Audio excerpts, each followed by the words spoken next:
What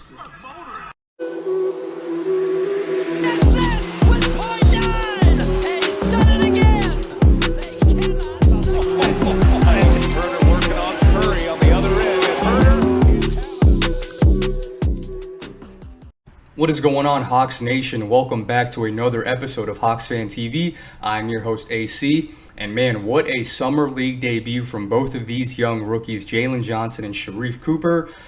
They were every good as advertised, especially Jalen Johnson in their summer league debuts. And man, what more can I say about Travis Schlenk? This man has hit home run after home run after home run every single draft, and it looks like that this year is no exception to that as well. These guys look like steals. Obviously, we knew before summer league even started how much of a steal that Jalen Johnson at number 20 was, and Sharife Cooper especially all the way at 48. I mean, Jalen was a top 10, top 5 projected lottery pick out of high school. 6'9", 225 pounds with a 7-foot wingspan. They do not make him like that. That's just, he was genetically modified to play NBA basketball, right? He has an NBA ready body, and we saw that on full display. His ability to attack the basket, take advantages of mismatches of smaller players, his body control, using that frame and size and strength, and just, finishing really well around the rim, which was evident by his 66% field goal efficiency from the game. So absolute incredible performance from him. We're going to get into some highlights in just a second of both him and Sharife Cooper. But Sharife had a great game too. I know some fans are a little bit salty or they were a little bit frustrated with those last two plays from Sharife, which committed back-to-back turnovers. Again, I'm not too worried about it. First league of summer league. If we all remember and roll back the clock a few years ago, Trae Young had not the most memorable summer league. And if they did remember him, it's because he kept airballing threes and just didn't play all that well. So if we're here to write off a rookie just off of one summer league game, then I'm sorry, guys. Following professional sports isn't for you. But I'm here to stick with Sharife Cooper. I think we saw a lot more good than we did bad. And like I said, we're going to dive into it here in just a second. But all in all, let's just take a quick snapshot of the actual game itself. I'll pull up the box score here in just a second. But all in all, the Summer League team looked really well. Again, limited minutes. A lot of these guys are playing for the first time compared to like the Boston Celtics, right? A lot of these players like Carson Edwards, Peyton Pritchard, Romeo Langford, Aaron Nesmith, these guys all got pretty significant minutes last year on the Celtics team, right? So these guys have played real NBA games against NBA competition, and these guys are not, in no shape or form any slouches, right? The common stereotype amongst summer league players is like, they're either brand new rookies coming into the league, or they're just scrubs that just, can't play consistently, or they're journeymen and, they're fighting for a roster spot. But this Celtics team in particular, these guys, they have a lot of NBA, quality type players, right? Carson Edwards, Peyton Pritchard, Romeo Langford, Aaron Nesmith. These guys all got solid minutes. They cracked the rotation on that Celtics team, especially Peyton Pritchard. At one point he was like the 6th or 7th man off the bench for the Celtics. So again, these are high quality. I wouldn't say high quality, but these are NBA caliber players that Jalen Johnson and Sharife Cooper went up against, and they held their own, especially Jalen Johnson. So all in all, 85-83. Not the results we were hoping for. I was, hoping that we'd go 5-0 and win the Summer League championship, but those dreams were quickly shot down last night. But again, it's okay. We were leading most of the game, and we were even leading by 4 points late with like a minute to go when Peyton Pritchard and Peyton Pritchard and Romeo Langford hit kind of gut-wrenching threes back-to-back late in the game off those 2 turnovers from Sharife Cooper. So another thing, like, these guys shot 51 three-pointers in a single game. That's insanely high. Like, that's just ridiculous. They were just playing running gun basketball, they were playing pickup, okay? And given the types of players they had, that's kind of expected. But man, 51 threes is quite a lot compared to what the Hawks did, where we were really more focused on actually playing smart, team-oriented basketball, getting the right shots, not just jacking up useless threes. To the Celtics' credit, some of them went in, which is why they won the game. But we should have won this game. Anyways, I digress. All in all, let's focus on Jalen Johnson. 20 points, 10 rebounds, 1 steal and 2 assists, and that highlight reel block that we saw just a second ago. What can I say about Jalen? He had a fantastic game.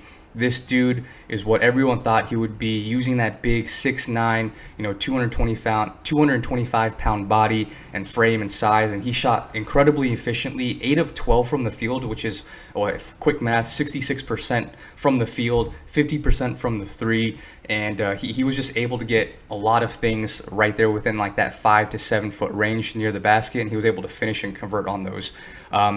He was also great at just taking advantage of mismatches and using the smaller defender and just getting anything he wanted, attacking the basket. We saw some great playmaking ability in the first half. He got the ball down in the post, drew 2 defenders and dished it out to a wide open man under the basket. He had a great play on the defensive end in the second half where he got an interception, dribbled the ball up to half court using that transition basketball, right? The transition play, which was one of his, really strong benefits of his game, was his transition play. He got the ball, pushed the tempo up, got about to half court, and then basically looked off a defender and kind of did a no-look pass to the trailing Hawks player and basically put a picture-perfect pass right in the breadbasket, and he finished at the rack. So we saw flashes of some playmaking from Jalen. We saw great rebounding, 10 rebounds. I mean, 20 and 10, that's JC-esque, right?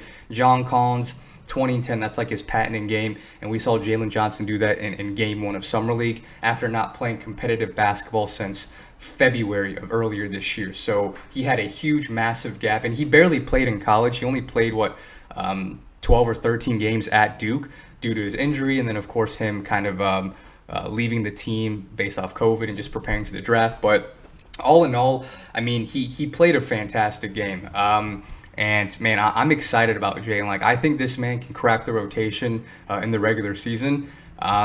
And I'm excited. I need to hold off and wait till I see a little bit more of him for the rest of the Summer League. But man, 20 and 10, and he honestly should have had more. He should have had at least 22 and 11. There was a play where Sharife Cooper drove to the rack. It kind of fell off the rim, and then Jalen had a great putback dunk, which would have credited 1 more rebound, 2 more points. But then the referees waved it off for whatever reason. I don't even know, which it never counted. But 20 points on just 12 shots, I'll take that every single day that ends in Y. And man, he played a great game. Sharife Cooper also played a really solid game. All in all, like, I'm just super impressed with what we saw from both of these young players. Just rolling some highlights of the game. We saw a great example right there, Jalen Johnson being able to just attack the basket, finish above the smaller defender. Here again, we have Carson Edwards, who's half Jalen Johnson's size. He just bodies him. This is big boy basketball. Get in the weight room, Carson, and just takes advantage of it. Right here, has a great contest on the defensive end, gets out in transition, teammate finds him, and he gets a wide open breakaway dunk. Right here, he sees he could have settled for a jump shot, but he attacks the basket with such force and that body control. There's that body control I'm talking about, okay? He attacks the basket and just finishes well around the rim. I mean, he could have easily settled for a jump shot right here, attacks the basket, finishes with contact, and then gets the easy bucket. So, like I said, guys, being 6'9", 220 pounds, they have a lot of advantages, and this is one of them where you can just take advantage of a lot of smaller defenders, use that size, use that strength. Right here, he finds a little gap in the defense, gets a nice little dime, and then finishes off with an open dunk. But yeah, I mean, and then here's Sharife Cooper, this beautiful behind the back, no look pass to a trailing Skylar Mays. Like Sharife Cooper, for as many bad turnovers as we saw from him, we saw just as many great assists. And he honestly should have had a few more. He had a great pass at the top of the key where it was like an underhand sling pass to a wide open player, and he just blew a dunk, right? He blew a layup, and it was very reminiscent of that game with Trae Young and Jabari Parker, where Trae Young had that great no-look behind the back under a wide-open Jabari Parker under the basket, and he just missed a reverse layup. That's basically what happened last game. I know a lot of you fans know exactly the play I'm talking about. Sharife threw an absolute dime on a rope, one-handed like sling pass, and it gets right him under the basket, and he just blows a layup. So that's unfortunate, but yeah, Sharife probably could have ended with like 8 or 9 assists for that game if some players would have converted. Unfortunately, they didn't, so he finished with 6 assists, but his playmaking, his passing ability is every good as bit as advertised from what we heard from the draft and just watching his highlight in college film. He's an elite level passer, playmaker, and eventually probably in year two, he's going to take that full-time starting backup role behind Trae Young, especially when DeLon Wright and Lou Williams, they're all off their one-year deal. Yeah, Sharife is the future behind Trae. So there you have Jalen Johnson right here. He shows his little mid-range game. Again, a smaller defender, mouse in the house. What does he do? Just sizes him up and hits a nice little mid-range, showing his shooting ability. Sharife Cooper here, beats his defender off the dribble, finishes at the basket, easy layup, and one. Like, Sharife also, a thing that impressed me aside from his playmaking and his passing was his ability to consistently beat his defender off the dribble. There you go again, back to back, using that quickness, using that tight handle, and just blowing past his defender and finishing around at the rack. And then here we go again. We see that jaw-dropping, highlight reel dunk, very reminiscent of LeBron James or even Josh Smith with those chase down blocks, right? Look at that. His head is at the rim. I was a little worried because I honestly thought his head was going to hit the backboard and he was going to get injured. I kind of was like, I kind of gasped. But yeah, Jalen Johnson, too smart, too athletic for him to hit himself on the backboard. But yeah, all in all, like they had both of these players, like they showed flashes and potential and what they could be. And I think they're going to have a solid career in the NBA. And man, I'm excited for both of these guys to keep playing the rest of Summer League. Again, didn't get the results that we were hoping for, but best believe we're going to come out stronger tomorrow night. Our next Summer League game is tomorrow at 6 o'clock against Indiana, and hopefully we can go 1-1, win that game so we can even out our record here at 1-1. But there you go. You see that 3-ball by Jalen Johnson. But yeah, like all in all, very impressed with what I saw from both of these players. This is kind of what I was expecting. I tweeted before the game what basically the stat line prediction, and I said Jalen Johnson would end up roughly around 14 points, 7 rebounds, and 3 assists. He was 1 assist shy. He scored a lot more points than I initially anticipated, and then he got way more rebounds than I thought. This man was just a monster on the glass. He was just getting everything on the defensive glass, limiting the Celtics' possessions, and just that's what I want to see. Like I want to see him average 10 plus assists for the remainder of Summer League with 20 plus points. He could have had more. He honestly should have shot more. He should have been more aggressive. I feel like he kind of simmered down a little bit as the game went on, where he wasn't as aggressive, but I think that was just his unselfishness coming out, wanting to get his teammates involved. But all in all, I think we'll see a lot more aggressive Jalen Johnson going to the next game. That's what he said in the post-game presser, basically saying, like, I want to be more aggressive, assert myself more, a little bit more on the offensive end. I think that's exactly what we're going to see going into next game. And he also, the best thing about last night is in his post-game press conference, Jalen Johnson said that immediately after the game, he grabbed one of the assistant coaches and basically said, hey, let's watch some game film together. Let's see what I need to work on, where I can improve. And that work ethic, that mentality is going to get him so far in this league that, man, I mean, I'm excited about him. Like, I don't know if that's just kind of a thing he said to make himself look good, but I genuinely believe it. Like, this man was written off. I mean, 19 general managers passed on this guy for whatever reason, and he's going to make the rest of the league realize how foolish they were for passing up on him. So I'm excited about Jalen. I think he has a much more realistic chance to crack the rotation than Sharife Cooper, given all of our guard depth. DeLon Wright, Lou Williams, and then Sharife Cooper is basically our 4th-string right now as it stands. So unless it's garbage time, I don't see Sharife Cooper playing all that many minutes this year. Jalen Johnson, I think he can get, maybe like 10 minutes a game here and there. So I'm excited to see him, especially with Onyeka Okongwu out, and then Danilo Gallinari inevitably missing some games just due to resting and injury, because we go back to a full 82-game schedule this upcoming season. So some of these older vets are going to get some rest days in, some load management, and that's where I think Jalen Johnson is really going to be able to shine and take the most of his opportunity. So yeah, really excited about Jalen. Sharife Cooper, very excited about Sharife Cooper. I think he's going to have a kind of a redemption game tomorrow night. He's going to limit his turnovers. He showed his great passing ability. He showed his ability to beat his defender and finish at the rim.